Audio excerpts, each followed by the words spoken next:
മഴ തോരും മുൻപേയുടെ വരാനിരിക്കുന്ന ഒരു അടിപൊളി എപ്പിസോഡിലേക്ക് ഏവർക്കും സ്വാഗതം. അലീനയെ തറവാട്ടിൽ നിന്നും തിരിച്ചു വിളിക്കാൻ വന്ന സ്റ്റാൻലിയോട് സഹോദരങ്ങളും ചാച്ചനും ഒക്കെ പറയുന്നുണ്ട്, അലീനയെ ഇപ്പോൾ കൊണ്ടുപോകരുത്. അലീനയുടെ സാമീപ്യം നമ്മുടെ റാണിമോളുടെ സ്വഭാവത്തിലൊക്കെ വളരെ മാറ്റം വരുത്തിയിട്ടുണ്ട്. അതുകൊണ്ട് അവളുടെ കൂടെ കുറച്ച് ദിവസമെങ്കിലും അലീനയെ നിർത്താനായിട്ട് നീ സഹകരിക്കണമെന്നൊക്കെ. ഇതൊക്കെ കേൾക്കുമ്പോൾ സ്റ്റാൻലിക്ക് അത്ര ഇഷ്ടപ്പെടുന്നില്ലെങ്കിലും തൻ്റെ സഹോദരിക്ക് വേണ്ടിയിട്ടും അലീനയ്ക്കും അവരെ കൂടെയൊക്കെ നിൽക്കുമ്പോൾ സന്തോഷമാണെന്ന് സ്റ്റാൻലി വന്ന് കയറിയപ്പോൾ തന്നെ മനസ്സിലായതാണ്. കാരണം കൊണ്ടുപോകാനായി സ്റ്റാൻലി വന്നതിൻ്റെ സന്തോഷമൊന്നും അവളുടെ മുഖത്തുണ്ടായിരുന്നില്ല.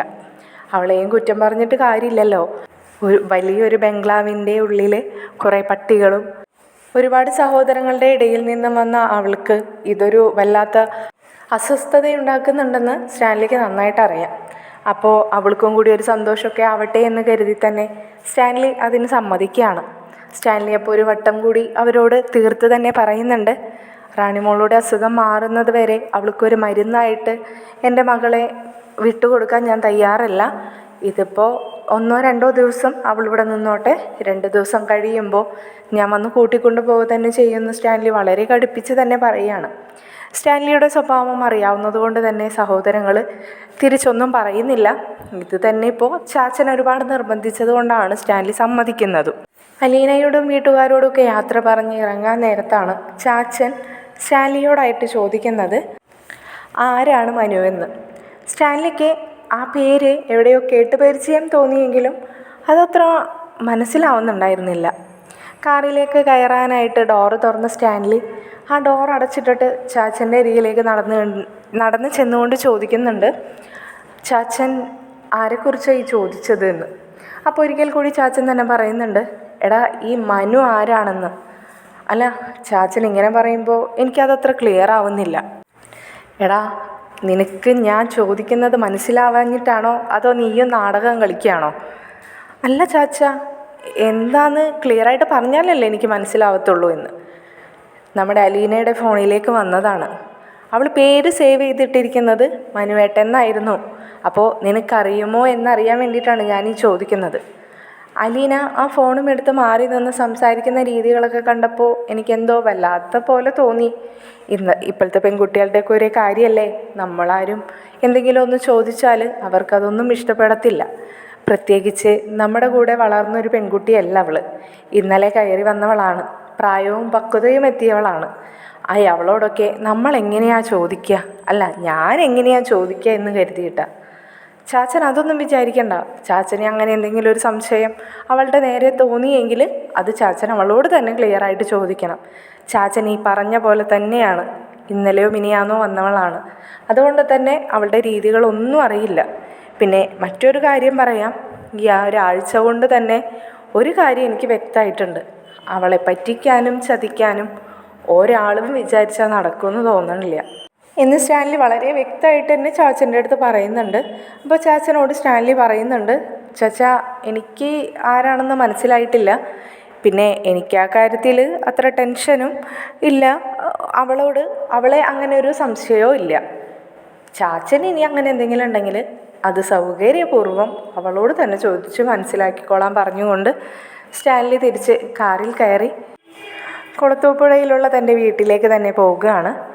ഇതേ സമയം നമ്മുടെ ബാലചന്ദ്രൻ്റെ വീട്ടിൽ വൈജയന്തിയെ കൊണ്ട് വല്ലാത്ത പ്രശ്നങ്ങളാണ്.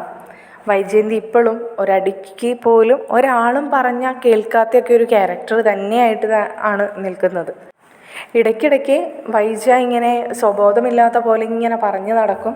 അലീനയെ കൊണ്ടുപോയി ആർക്കെങ്ങാണ്ട് കൊണ്ടുപോയി വിറ്റിരിക്കുന്നു, കൊടുത്തിരിക്കുന്നു, എന്ത് കാര്യമുണ്ട് ഇതിൻ്റെയൊക്കെ എന്നൊക്കെ ഇങ്ങനെ പറഞ്ഞുകൊണ്ട് നടക്കുന്നുണ്ടെങ്കിലും ബാലചന്ദ്രൻ അതൊന്നും മൈൻഡേ ചെയ്യുന്നില്ല. എന്നാൽ വൈജയന്തി അതൊക്കെ മക്കളുടെ നേരെയും തീർക്കാൻ തുടങ്ങിയപ്പോൾ ബാലചന്ദ്രന് വല്ലാത്ത ദേഷ്യം തോന്നുന്നുണ്ട്. അതേപോലെ തന്നെ സഹോദരിമാർ വിളിച്ചിട്ട് രോഹിത്തിനോടും പറയുന്നുണ്ട്, ഈ വീട്ടിൽ നിന്നും രോഹിത്തേട്ടൻ മാത്രമാണ് ഇപ്പോൾ താൽക്കാലികമായിട്ട് രക്ഷപ്പെട്ടിരിക്കുന്നത്. ഞങ്ങളൊക്കെ വല്ലാത്തൊരവസ്ഥയിലൂടെയാണ് കടന്നു പോകുന്നത് രോഹിത്തേട്ട. ചേച്ചി ഉണ്ടായിരുന്നപ്പോൾ അതൊന്നും നമുക്ക് കാര്യമായിട്ട് അറിഞ്ഞിരുന്നില്ല. ഇപ്പോൾ വല്ലാത്തൊരവസ്ഥയാണ്. അമ്മയുടെ സ്വഭാവം പിന്നെ പറയേണ്ടതില്ലല്ലോ എന്നൊക്കെ രോഹിത്തിനോട് ബബിത പറയുന്നുണ്ട്. രോഹിത്ത് അപ്പോൾ അവരെയും സമാധാനിപ്പിക്കുന്നുണ്ട്. നമുക്ക് എന്ത് ചെയ്യാൻ കഴിയും, നമുക്കിപ്പോൾ ചേച്ചിയെങ്കിലും ഉണ്ടായിരുന്നുവെങ്കിൽ എനിക്ക് മനസ്സിലാവും നിങ്ങൾക്ക് അങ്ങനെ ഒരാൾ കൂട്ടും തണലും ഉണ്ടെന്നെങ്കിലും സമാധാനിക്കായിരുന്നു. ഇതിപ്പോൾ നമുക്കൊന്നും പറയാൻ പറ്റില്ലല്ലോ എന്നൊക്കെ പറഞ്ഞ് അവരെ സമാധാനിപ്പിക്കുന്നുണ്ട്. സഹോദരിമാർ വിളിച്ച വിവരം പറയാനായിട്ട് രോഹിത്ത് ബാലചന്ദ്രനെ വിളിക്കുന്നുണ്ട്. ബാലചന്ദ്രനോട് പറയുന്നുണ്ട്, അച്ഛാ ഒന്നില്ലെങ്കിൽ നിങ്ങൾ തമ്മിലുള്ള ഈ ടോമാഞ്ചെറി കളി അവസാനിപ്പിക്കണം. അല്ല എന്നുണ്ടെങ്കിൽ അവരെ രണ്ടുപേരെയും, ബബിതയെയും കൃഷ്ണമോളെയും വല്ല ഹോസ്റ്റലിലേക്ക് മാറ്റണം. അല്ലെങ്കിൽ അവർക്ക് രണ്ടുപേർക്കും മാനസികമായിട്ട് എന്തെങ്കിലും തകരാറുകൾ സംഭവിക്കും. അങ്ങനെയാണ് ഇപ്പോൾ വീട്ടിലെ പോക്ക് കണ്ടിട്ട് തോന്നുന്നത്. കൃഷ്ണമോള് രാത്രിയൊന്നും ഉറക്കമില്ലാതെ എണീറ്റിരുന്ന് കരയുന്ന പോലെയാണെന്നൊക്കെ ബബിത പറയുന്നുണ്ടായിരുന്നു. അവളുടെ ഈ അവസ്ഥ വളരെ മോശം തന്നെയാണ്. അവർക്ക് പരസ്പരം അങ്ങോട്ടും ഇങ്ങോട്ടും സമാധാനിപ്പിക്കാൻ പോലും കഴിയുന്നില്ലല്ലോ. അച്ഛൻ, ഞാൻ ഈ പറഞ്ഞ കാര്യത്തിന് എന്തെങ്കിലും ഒരു പോംവഴി കാണണമെന്ന് പറയുമ്പോൾ ബാലചന്ദ്രൻ രോഹിത്തിനോട് ചോദിക്കുന്നുണ്ട്, ഞാനും വൈജയും തമ്മിലുള്ള പ്രശ്നം ഒരു ടോമും ജെറിയും കളിക്കുന്ന കളിയായിട്ടാണോ നിനക്ക് തോന്നുന്നതെന്ന്. രോഹിത്ത് പറയുന്നുണ്ട്, അതല്ലെന്ന് നന്നായിട്ട് എനിക്കും അറിയാം. പക്ഷെ അച്ഛനും അമ്മയും, അച്ഛനോടല്ലേ എനിക്കിപ്പോൾ പറയാൻ പറ്റുള്ളൂ. അതുകൊണ്ട് ഞങ്ങളുടെ അവസ്ഥ നിങ്ങൾ മനസ്സിലാക്കണം. ആ വീട്ടിൽ നിൽക്കുന്ന ആ 2 പെൺകുട്ടികളുടെ അവസ്ഥ അച്ഛൻ മനസ്സിലാക്കണം. അവർ 2 പേരും പഠിക്കാൻ പോകുന്ന കുട്ടികളാണ്. അവർക്കൊരു സ്വസ്ഥതയും സമാധാനവും ഇല്ലാതെ അവരെങ്ങനെയാണ് തുടർന്നുള്ള പഠനത്തിന് അവർക്ക് പറ്റുക അച്ഛാ? നിങ്ങളെന്താ അതൊന്നും ചിന്തിക്കാത്തതെന്ന് രോഹിത്ത് ചോദിക്കുമ്പോൾ ബാലചന്ദ്രൻ പറയുന്നുണ്ട്, എന്നെക്കൊണ്ട് പറ്റുന്നില്ല രോഹിത്തെ, എല്ലാം മറന്നിട്ട് അവളുടെ മുമ്പിൽ അങ്ങനെ ചിരിച്ച് കളിച്ച് നിൽക്കാൻ എന്നൊക്കെ. രോഹിത്തിനും മനസ്സിലാവുന്ന കാര്യമാണ് അച്ഛൻ പറയണത് എന്താണെന്ന്. അതുകൊണ്ട് തന്നെ രോഹിത്ത് പറയുകയാണ്, എങ്കിൽ ഞാൻ പറഞ്ഞ 2ാമത്തെ കാര്യം അച്ഛൻ ചിന്തിക്കണം. അവർ 2 പേരെയും ഹോസ്റ്റലിലേക്ക് മാറ്റണം എന്ന് പറയുന്നുണ്ട്. ഇത് കേൾക്കുന്ന ബാലചന്ദ്രൻ പറയുന്നുണ്ട്, അവരെ ഹോസ്റ്റലിലേക്കൊന്നും മാറ്റണ്ട. അലീന തിരിച്ച് വന്നാൽ തീരാവുന്ന പ്രശ്നം ഇപ്പോൾ തൽക്കാലം നമ്മുടെ വീട്ടിലുള്ളൂ. അതുകൊണ്ട് അലീനയെ തിരിച്ചു കൊണ്ടുവരാനായിട്ടുള്ള പോംവഴി എന്താണെന്ന് നമുക്ക് നോക്കാമെന്ന് പറയുമ്പോൾ രോഹിത്ത് ചോദിക്കുകയാണ്, അപ്പോൾ അമ്മയോ എന്ന്. അപ്പോൾ ബാലചന്ദ്രൻ പറയുന്നുണ്ട്, ഒരിക്കലും ഒന്നിച്ചു പോകില്ല എന്ന് ഉറപ്പുള്ളിടത്ത് പിന്നെ എന്തിനാ മോനെ അങ്ങനെ ഒരു ബന്ധമെന്ന്. അപ്പോൾ രോഹിത്ത് പറയുന്നുണ്ട്, അത്രയ്ക്കൊക്കെ വേണോ അച്ഛാ എന്ന്. അപ്പോൾ ബാലചന്ദ്രൻ പറയുകയാണ്, വേണമെന്ന് ഇപ്പോഴെങ്കിലും നിനക്ക് തോന്നുന്നില്ലേ? ഇപ്പോൾ നീ തന്നെ പറഞ്ഞില്ലേ, ഞങ്ങൾ 2 പേരും കാരണം ഇവിടെ നിൽക്കുന്ന ആ പെൺകുട്ടികൾക്ക് പോലും ഒരു സ്വസ്ഥതയും സമാധാനവും ഇല്ലയെന്ന്. അത് തന്നെ തുടർന്നുകൊണ്ടേയിരിക്കും. അതുകൊണ്ട് നിങ്ങളും കൂടി നല്ലോണം ആലോചിക്കുക അച്ഛൻ ഈ പറഞ്ഞ കാര്യത്തെക്കുറിച്ചിട്ട്. ഈ ബന്ധം അങ്ങ് അവസാനിപ്പിക്കുന്നതിനോട് തന്നെയാണ് അച്ഛനും താല്പര്യമെന്ന് പറയുമ്പോൾ രോഹിത്തിന് വല്ലാതെ വിഷമം തോന്നുന്നുണ്ട്. പക്ഷേ ഒന്നും ചെയ്യാൻ നിവർത്തിയില്ലല്ലോ. ഇതേ സമയം ബാലചന്ദ്രൻ്റെ അരികിലേക്ക് നമ്മുടെ കൃഷ്ണമോളും ബബിതയും വരുന്നുണ്ട്. അവരുടെ ആവശ്യം വളരെ ന്യായം തന്നെയാണ്. അവർ അച്ഛനോടായിട്ട് പറയുകയാണ്, അച്ഛാ, ചേച്ചി ഇവിടെ നിന്ന് പോയിട്ട് കുറേ ദിവസങ്ങളായി. ഞങ്ങൾക്ക് ചേച്ചിയെ കാണാണ്ടും ചേച്ചിയോട് നേരിട്ടൊന്ന് സംസാരിക്കാണ്ടും വല്ലാത്ത ബുദ്ധിമുട്ടുകൾ കഴിഞ്ഞുകൂടി പോകുന്നുണ്ട്. ചേച്ചിയെ ഞങ്ങളെ ഒന്ന് കൊണ്ടുപോയി കാണിക്കാമോ അച്ഛനെന്ന് ചോദിക്കുമ്പോൾ ബാലചന്ദ്രൻ ആകെ സ്തംഭിച്ചു പോകുകയാണ്. കാരണം ഇവരെയും കൂട്ടി സ്റ്റാൻലിയുടെ മുമ്പിലേക്ക് താൻ എങ്ങനെയാണ് ചെന്ന് നിൽക്കുക എന്നായിരുന്നു ബാലചന്ദ്രൻ ചിന്തിക്കുന്നത്.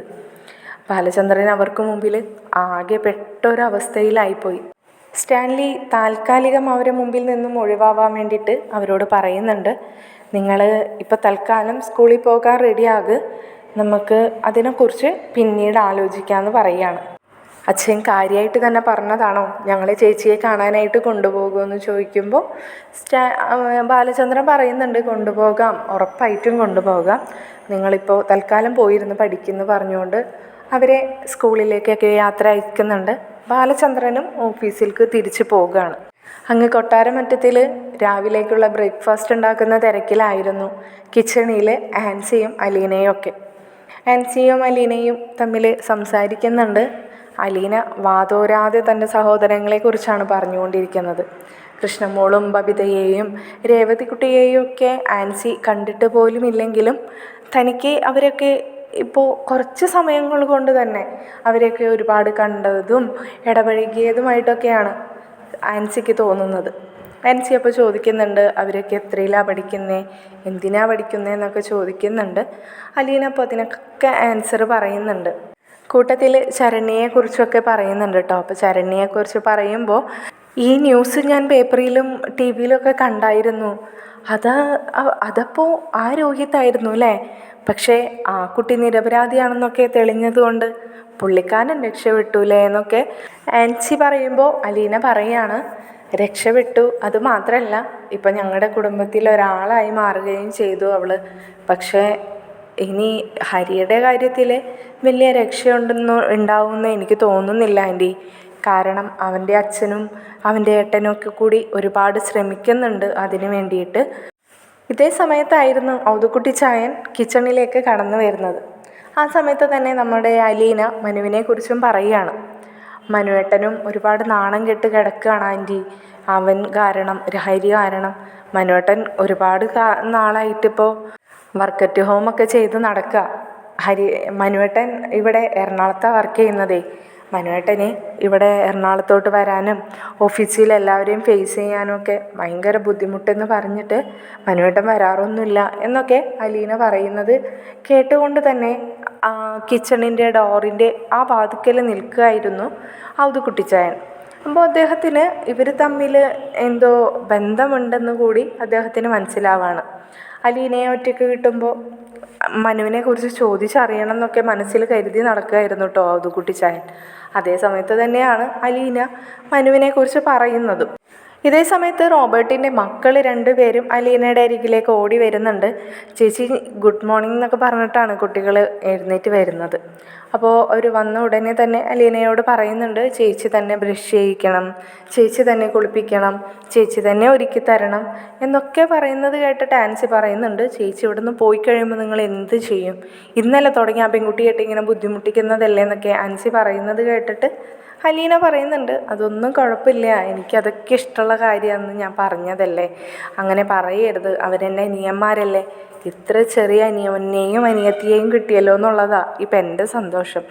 എൻ്റെ ചിന്നുകുട്ടിയെ ഞാൻ തന്നെയാണ് ആൻറ്റി നോക്കിക്കൊണ്ട് നടന്നിരുന്നത് എന്നൊക്കെ പറയുന്നത് കേൾക്കുമ്പോൾ ആൻസി ഒരിക്കൽ കൂടി അലീനയോട് ചോദിക്കുന്നുണ്ട് ഈ ചിന്നുകുട്ടിയെ കുറിച്ചിട്ട് വേറെ ഒന്നും നിങ്ങൾക്കറിയത്തില്ലേ? ഞങ്ങളതിനെക്കുറിച്ചൊന്നും ഞങ്ങളുടെ പ്രജിതാമ്മയുടെ അടുത്തൊന്നും ചോദിച്ചിട്ടില്ല. ഇപ്പോൾ രേവതി കുട്ടിയെ കുറിച്ചിട്ടാണെങ്കിലും അങ്ങനെയൊന്നും ചോദിച്ചറിയാനായിട്ട് ഞങ്ങളാരും ശ്രമിച്ചിട്ടില്ല. ഞങ്ങളിൽ തന്നെ ഒതുങ്ങി സന്തോഷം കണ്ടെത്താനായിരുന്നു ശ്രമിച്ചിരുന്നത്. പിന്നെ ഈ അടുത്ത് ചിന്നുകുട്ടിയെ അഡോപ്റ്റ് ചെയ്യാനായിട്ടൊരു ടീം വന്നപ്പോൾ ഞങ്ങളെ വിളിച്ചിരുന്നു. എൻ്റെയും രേവതിക്കുട്ടിയുടെയും സമ്മതമില്ലാതെ അവളെങ്ങനെ ആർക്കും അഡോപ്റ്റ് ചെയ്യാനൊന്നും പറ്റത്തില്ലല്ലോ. മദർ സുപ്പീരിയറിൻ്റെ അടുത്തേക്കാണ് ആദ്യം നമ്മുടെ ചിന്നുകുട്ടിയെ അവർ കൊണ്ടുവന്നാക്കിയത്. അതുകൊണ്ട് തന്നെ മദർ സുപ്പീരിയറിൻ്റെയും സമ്മതമില്ലാതെ ചിന്നുകുട്ടിയെ ആർക്കും കൊടുക്കാനൊന്നും പറ്റത്തില്ല. അതുകൊണ്ട് അങ്ങനെ ഇപ്പോൾ തൽക്കാലം അഡോപ്ഷൻ്റെ കാര്യം പെൻഡിങ്ങിൽ തന്നെ നിർത്തിയിരിക്കുക. ഇനി പിന്നീട് അതിനെക്കുറിച്ച് എന്തെങ്കിലും ഉണ്ടാവുമോ സംസാരിക്കുമോ എന്നൊന്നും അറിയില്ല. എനിക്ക് തോന്നുന്നു ബ്രിജിതാമ്മയ്ക്കും മദർ സുപ്പീരിയറിനും ചിന്നുകുട്ടിയുടെ ഫാമിലി ഡീറ്റെയിൽസൊക്കെ അറിയാമെന്ന് തോന്നുന്നു എന്നല്ല, അറിയണം. അതുകൊണ്ടാണ് ചിന്നുകുട്ടിയെ അങ്ങനെ അഡോപ്റ്റ് ചെയ്യാനായിട്ട് മദർ സുപ്പീരിയർ സമ്മതം കൊടുക്കാത്തത്. അല്ലാന്നുണ്ടെങ്കിൽ നമ്മളെപ്പോലെ അനാഥയായിട്ട് വളരുന്ന കുട്ടികളെ കഴിവുള്ളവർ, കുട്ടികളെ വളർത്താൻ കഴിവുള്ളവർ കൊണ്ടുപോയി നോക്കട്ടെ എന്ന് തന്നെയാണ് ചിന്തിക്കാറ്. ചിന്നുകുട്ടിയുടെ കാര്യത്തിൽ മാത്രമാണ് അങ്ങനെ ഒരു അഭിപ്രായം അവരെടുക്കാത്തതെന്നൊക്കെ പറയുന്നുണ്ട്. അവർ തമ്മിൽ സംസാരിക്കുന്നതിനിടയിലേക്ക് ചാച്ചൻ കിച്ചണിലേക്ക് കയറി വരികയാണ്. ചാച്ചൻ അലീനയോടായിട്ട് ചോദിക്കുന്നുണ്ട്, മോളിപ്പോൾ പറഞ്ഞ് ഈ ചിന്നുകുട്ടി എവിടെയുള്ളതാ എന്ന്. അദ്ദേഹം ചോദിക്കുന്നത് കേട്ടിട്ട് അലീന പറയുന്നുണ്ട്, അതിപ്പോൾ ചാച്ച എങ്ങനെയാ അറിയുക? ഞാനും രേവതിക്കുട്ടിയും ചിന്നുകുട്ടിയൊക്കെ എവിടത്തെയാണെന്ന് ആർക്കും അറിയത്തില്ലല്ലോ. രേവതിക്കുട്ടിയുടെ കാര്യത്തിൽ കുറച്ചൊക്കെ ബ്രിജിതാമ്മയ്ക്ക് അറിയാമായിരുന്നു. കാരണം രേവതിക്കുട്ടിയെ അവളുടെ അമ്മ നേരിട്ട് കൊണ്ടുവന്ന് മമ്മിയെ ഏൽപ്പിച്ചതിന് ശേഷമാണ് ആത്മഹത്യ ചെയ്തതൊക്കെ. ഓ അത് ശരി എന്ന് വളരെ വിഷമത്തോടു കൂടി തന്നെ അദ്ദേഹം ഇങ്ങനെ പറയുകയാണ്. പിന്നെ പറയുന്നുണ്ട് അലീന, ഞാനിപ്പോൾ ആൻറ്റിയോട് അതിനെക്കുറിച്ച് പറഞ്ഞു നിൽക്കുകയായിരുന്നു. ചിന്നുകുട്ടിയുടെ കാര്യത്തിലും ആർക്കും ഒന്നും അറിയില്ല. മദർ സുപ്പീരിയറിന് മാത്രമാണ് ചിന്നുകുട്ടിയുടെ കാര്യം എന്തെങ്കിലും അറിയത്തുള്ളൂ. ഒരു പക്ഷേ പ്രിജിതാമ്മയ്ക്കും ആയിരിക്കാം. ഞങ്ങളാരും അതിനെക്കുറിച്ച് അന്വേഷിച്ചിട്ടില്ല ചാച്ച എന്ന് പറയുന്നുണ്ട്. അദ്ദേഹം കുറച്ച് സമയം എന്തോ ഇങ്ങനെ ആലോചിച്ച് നിന്ന ശേഷം അലീനയോട് അടുത്ത ചോദ്യം ചോദിക്കുകയാണ്. മോളെ, ആരാ ഈ മനു? ചാച്ചൻ്റെ മുമ്പിൽ എന്ത് പറയണമെന്നറിയാതെ ഒരു നിമിഷം അലീന ഒന്ന് പതറിപ്പോയി. അലീന തിരിച്ച് ചാച്ചനോട് മറുപടി പറയാതെ തന്നെ ചാച്ചൻ്റെ അടുത്ത് അലീന ചോദിക്കുകയാണ്, എന്താ ചാച്ച അങ്ങനെ ചോദിച്ചതെന്ന്. അപ്പോൾ അദ്ദേഹം പറയുന്നുണ്ട്, ഇന്നലെ മോളുടെ ഫോണിലേക്ക് മനുവേട്ടൻ എന്ന് പറയുന്നൊരു നമ്പറിൽ നിന്ന് കോള് വന്നത് ചാച്ചൻ ശ്രദ്ധിച്ചായിരുന്നു. അത് കഴിഞ്ഞിപ്പോൾ മോള് റാണി മോളോട് സംസാരിക്കുന്നത് കേട്ട് നിൽക്കുകയായിരുന്നു ചാച്ചൻ. അതുകൊണ്ടാണ് ചോദിച്ചതെന്നൊക്കെ അദ്ദേഹം പറയുന്നുണ്ട്. ചാച്ച, മനുവേട്ടൻ എൻ്റെ മാമൻ്റെ അവിടുത്തെ വൈജ. അലീന ആകെ തപ്പിപ്പിഴഞ്ഞ് സംസാരിക്കുകയാണ് മനുവിനെ എന്ത് പറഞ്ഞാണ് ചാച്ചൻ്റെ മുമ്പിൽ പരിചയപ്പെടുത്തേണ്ടതെന്ന്. അലീന ഒരു നിമിഷം ചിന്തിച്ച് നിൽക്കുന്നത് കണ്ടിട്ട് ചാച്ചൻ തന്നെ അവളോട് ചോദിക്കുന്നുണ്ട്, എന്താ മോളെ, ആരാണ്? അലീന ഉറച്ച ശബ്ദത്തിൽ തന്നെ പറയാണ്, അവിടുത്തെ അമ്മയില്ലേ, അമ്മയുടെ രണ്ടാമത്തെ സഹോദരൻ്റെ മൂത്ത മകനാണ്. മനുശങ്കർ എന്നാ പേര്. എല്ലാവരും മനു എന്ന് വിളിക്കും. ഞങ്ങൾക്കൊക്കെ മനുവേട്ടനാണ്. മനുവേട്ടനും അച്ഛൻ ബാലചന്ദ്രൻ, അദ്ദേഹവും കൂടിയാണ് എന്നെ ബ്രിജിതാമ്മയുടെ ഓർഫനേജിൽ നിന്നിട്ട് സ്നേഹനികേതനത്തിൽ അവിടെ നിന്നിട്ടും എന്നെ കൊണ്ടുവന്നത്. അതിനു മുമ്പ് അവിടുത്തെ മുത്തച്ഛൻ കുഞ്ഞിരാമൻ, അദ്ദേഹം വന്ന് എന്നെ കാണുമ്പോഴും മനുവേട്ടൻ അദ്ദേഹത്തിൻ്റെ കൂടെ തന്നെ ഉണ്ടായിരുന്നു. പിന്നെ അദ്ദേഹം മരിച്ചതിന് ശേഷമാണ് അച്ഛനും മനുവേട്ടനും കൂടി എന്നെ ഇവിടേക്ക് കൊണ്ടുവരുന്നതൊക്കെ. അന്ന് മുതൽ എനിക്കെല്ലാ സപ്പോർട്ടായിട്ടും എൻ്റെ ലോക്കൽ ഗാർഡിയനായിട്ടും മനുവേട്ടനും അച്ഛനും എപ്പോഴും എൻ്റെ കൂടെ തന്നെ ഉണ്ടായിരുന്നു. ആരെങ്കിലും എന്തെങ്കിലും പറഞ്ഞാലും ആരെങ്കിലും എന്തെങ്കിലും ചെയ്താലും എല്ലാത്തിനും തടയും തുണയുമായിട്ടുണ്ടായത് മനുവേട്ടൻ തന്നെയായിരുന്നു ചാച്ച. വളരെ സ്നേഹമുള്ളവനാണ്. നല്ല വിദ്യാഭ്യാസവും അതിനനുസരിച്ച ജോലിയും ഒക്കെയുണ്ട്. ഇവിടെ എറണാകുളത്ത് തന്നെയാണ് അദ്ദേഹത്തിന് ജോലി. അവിടെ ഒരു 3 മക്കളാണ് കേട്ടോ. മനുവേട്ടനാണ് മൂത്തത്, രണ്ടാമത്തത് ഹരിശങ്കർ, മൂന്നാമത്തത് ഒരു മോളാണ്, രഞ്ജിനി എന്നാണ് അവളുടെ പേര്. എല്ലാ ദിവസവും എന്നെ വിളിക്കും ചാച്ച മനുവേട്ടൻ. എൻ്റെ വിവരങ്ങളൊക്കെ അന്വേഷിക്കും, എനിക്കിവിടെ സുഖമാണോ എന്നൊക്കെ അന്വേഷിക്കും. എൻ്റെ വിഷമങ്ങളൊക്കെ കാണുമ്പോൾ മനുവേട്ടന് വല്ലാത്ത വിഷമമാണ്. ഞാനിപ്പോഴും ഈ കിടന്ന് കഷ്ടപ്പെടുകയാണല്ലോ എന്നൊക്കെയാണ് മനുവേട്ടൻ്റെ വിഷമം എന്നൊക്കെ പറഞ്ഞ് തീരുന്നതിന് മുമ്പ് തന്നെ ചാച്ചൻ അലീനയോട് ചോദിക്കുന്നുണ്ട്, നിങ്ങൾ തമ്മിൽ മറ്റെന്തെങ്കിലും ബന്ധമുണ്ടോയെന്ന്. അലീന ആകെ ഷോക്കായി പോവുകയാണ്. ചാച്ചൻ ഒരിക്കലും അങ്ങനെ ഒരു ചോദ്യം ചോദിക്കുമെന്ന് അലീന ചിന്തിച്ചില്ല. എന്നാൽ ചാച്ചൻ്റെ ആ ചോദ്യം വളരെ ന്യായം തന്നെയായിരുന്നു. കാരണം അലീന വാതോരാതെയാണ് മനുവേട്ടനെക്കുറിച്ച് ഇങ്ങനെ പറഞ്ഞുകൊണ്ടിരിക്കുന്നത്. വീണ്ടും ചാച്ചൻ ചോദിക്കുന്നുണ്ട്, ചാച്ചൻ ചോദിച്ചത് മോൾക്ക് മനസ്സിലാവായികൊന്നുമില്ലല്ലോ എന്ന്. അലീനയ്ക്ക് എന്ത് പറയണമെന്നറിയില്ല.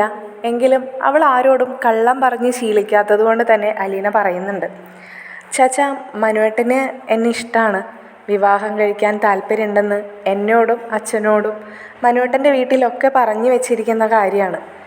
പിന്നെ മനുവേട്ടനും വീട്ടുകാർക്കൊന്നും എന്നെ ഇവിടേക്ക് പറഞ്ഞു വിടാനൊന്നും താല്പര്യം ഉണ്ടായിരുന്നില്ല. മനുവേട്ടൻ എന്നെ വിവാഹം കഴിച്ച് മനുവേട്ടനെ കൊണ്ടുപോകണം എന്നൊക്കെയാണ് പറഞ്ഞിരുന്നത്. പക്ഷേ അച്ഛന് എന്നെ സുരക്ഷിതമുള്ള കൈകളിൽ ഏൽപ്പിച്ചതിന് ശേഷം മാത്രമേ എൻ്റെ കാര്യത്തിൽ അങ്ങനെ ഒരു തീരുമാനം എടുക്കുള്ളൂ എന്ന നിർബന്ധം ഉണ്ടായിരുന്നു. ഇത് കേൾക്കുന്ന ചാച്ചൻ അലീനയോട് ചോദിക്കുന്നുണ്ട്, അല്ല മോളെ, അപ്പോൾ മോളുടെ അഭിപ്രായം എന്താണ്? അങ്ങനെ ചോദിച്ചാൽ എനിക്കറിയത്തില്ല ചാച്ച.